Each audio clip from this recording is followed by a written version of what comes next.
आशिफ भाई के सबसे फेवरेट टॉपिक पे, जो कि है ऑर्डिनल्स। सबसे पहले एनएफटीज जो थे वो इथीरियम पे आए थे।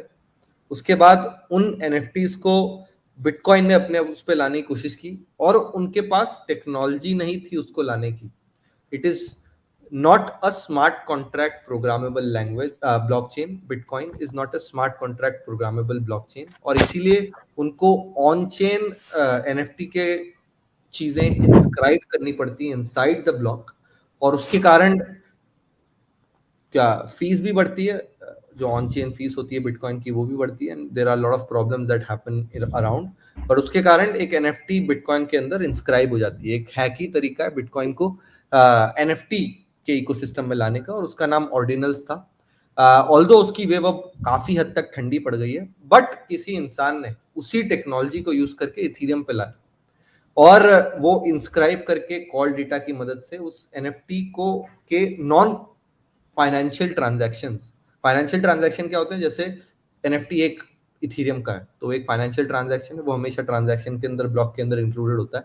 बट नॉन फाइनेंशियल स्टफ, जैसे कि उस पर्टिकुलर एनएफटी का चेहरे का साइज, ये वो सब, उसको इथीरियम के ब्लॉक के अंदर डाला, और वो थोड़ी देर के लिए फेमस हो गया। अब मैं क्यों समझता हूं कि ये काफी नॉनसेंसिकल है, उसका रीजन ये है कि बिटकॉइन में ऑर्डिनल्स ऐसा करता था, सेम मैकेनिज्म यूज करता था एनएफटी को बनाने के लिए, क्योंकि और कोई ऑप्शन नहीं था। But Ethereum is a programmable blockchain, जिसके अंदर आप प्रोग्राम करके आईपीएफएस के ऊपर स्टोर कर सकते हो कोई चीज, and there are different ways to have that NFT go live.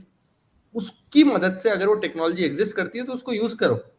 अगर कार एग्जिस्ट करती है और आप पैदल जा रहे हो तो आप, you are not the most smartest person in the room, right? And that is why I feel this is not कि मतलब बिटकॉइन का कॉपी किया है वापस इथीरियम ने और अपनी चीज बनाई है। उस तरह का कोई नैरेटिव नहीं है। Rather it is just a fluke, जिसके कारण कुछ लोगों को लगे अरे ये पॉपुलर हो सकता है, and that's why 30,000 of these kind of technology based NFTs were minted. Okay, इसमें मेरा टेक है, बट मैं अभी तुम्हें बताऊंगा नहीं। बताओ फिर किस बताओ फिर बताओ। नहीं नहीं वेब3 की दुनिया को तो पता करना है। तुम वो कहोगे कि मैं तुम्हारी हर बात को काउंटर करता हूँ, नहीं नहीं, और यू कैन पुट नहीं योर नहीं, व्यूज वो एंड वी आर तुम वो ऑलवेज। कहोगे कि नहीं, तुम कहोगे यार मेरी हर बात को काउंटर करते हैं, इनका तो काम ही यही है। नहीं नहीं, मतलब मेरा टेक है, हाँ बताओ बताओ। देखो मेरा टेक ये है कि मेरा टेक ये है कि आप जब जो ऑर्डिनल्स आए ना, तो तो एक्चुअल में आप जो इमेज है या वीडियो फाइल है या कोई भी एक डिजिटल एसेट है, या पिक्चर है या इमेज है, वीडियो है, ऑडियो है, ठीक है, तो आप वो एक्चुअल में फाइल ना ब्लॉकचेन पे सेव कर रहे हो, ठीक है, ब्लॉकचेन के ऊपर। ये ऑर्डिनल्स ने करके दिखाया, ठीक है। और इथेरियम ने क्या करा? इथेरियम पे जो प्रोग्रामेबिलिटी की वजह से जो फाइल एक्चुअल ब्लॉकचेन पे सेव नहीं होती है, राइट, फाइल एक डिसेंट्रलाइज्ड जो स्टोरेज सिस्टम है जैसे आईपीएफएस है, उस पे सेव होती है, और जो सेव होता है उसके ऊपर जो उसका जो डेटा सेव होता है वो डायरेक्ट करता है इथेरियम की ब्लॉकचेन पे कि ये फाइल एग्जिस्ट कहाँ करती है। वो एक तरीके की डायरेक्शन देता है कि ये जो फाइल है ये एक पर्टिकुलर आईपीएफएस पे सेव है, या पर्टिकुलर ये वाला जो फाइल कॉइन पे है या इधर है, कहाँ वो आपको शो करता है। अब वहां से ये कि ये इसकी एक्चुअल फाइल वहां सेव्ड है, और जो फाइल का जो डेटा है वो आपका इथेरियम के जो ब्लॉकचेन पे वो सेव होता है। एक्चुअल फाइल आपकी इथेरियम के ब्लॉकचेन पे सेव नहीं होती है, बट ऑर्डिनल्स में एक्चुअल फाइल आपके ब्लॉकचेन पे सेव होती है। अब मेरा यहाँ पे ये कहना है कि जो डिसेंट्रलाइज स्टोरेज सिस्टम्स हैं, ठीक है, क्या गारंटी है उनकी फ्यूचर में उनकी एग्जिस्टेंस की? मेरा पहली चीज।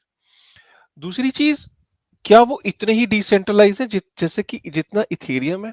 ये बहुत दूसरा बड़ा सबसे सवाल है। तीसरा, हमने पीछे देखा कि फाइल कॉइन को सिक्योरिटीज घोषित किया गया, राइट, लेकिन इथेरियम के ऊपर अभी भी डिबेट है कि इथेरियम सिक्योरिटी नहीं है या सिक्योरिटी है, इसके ऊपर डिबेट है। लेकिन फाइल कॉइन को तो सर्टेनिटी के साथ जैसे बोला गया कि वो है। चौथी चीज, कोई भी ये गारंटी नहीं ले सकता कि यार ये जो फाइल मैं वहां से एक्सेस कर सकता हूं कि नहीं कर सकता उस डिसेंट्रलाइज स्टोरेज सिस्टम से। एक तो मेरा ये पॉइंट है कि एक्चुअल डेटा, कुछ डेटा ऐसे होते हैं, कुछ फाइल्स इतनी इंपॉर्टेंट होती हैं कि वो फाइल्स को लोग ब्लॉकचेन पे ही सेव करना चाहेंगे। तो पहली बात, ये कहना बेकार की बात है कि इसकी नीड है कि नहीं। You never know. There can be data that people will like to put it on blockchain itself rather than putting it on a decentralized storage media system. और जो तुमने एनालॉजी दी, उस एनालॉजी को मैं ऐसे एक्सप्लेन करना चाहता हूँ। बहुत अच्छी analogy the by the way तुमने, और मैं इसमें कोई वो नहीं कर रहा, लेकिन मेरी इस एनालॉजी को और समझिए। बहुत अच्छी बात बोली कि जब मेरे पास गाड़ी है तो मैं पैदल क्यों चलूंगा, बिल्कुल परफेक्ट है। लेकिन मैं रिलाय किस पे करूंगा?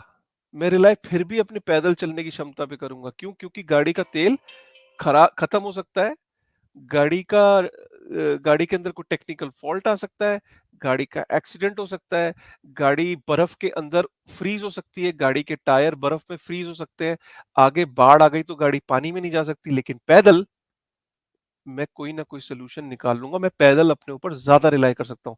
पैदल स्लो होता है, पैदल क्विक नहीं होता है, लेकिन पैदल रिलायबल होता है। ये मेरा वो है। ऑफ कोर्स, पर ये ऑर्डिनल्स ने नहीं इनोवेट किया है। Crypto Punk's already on chain है 2019 से।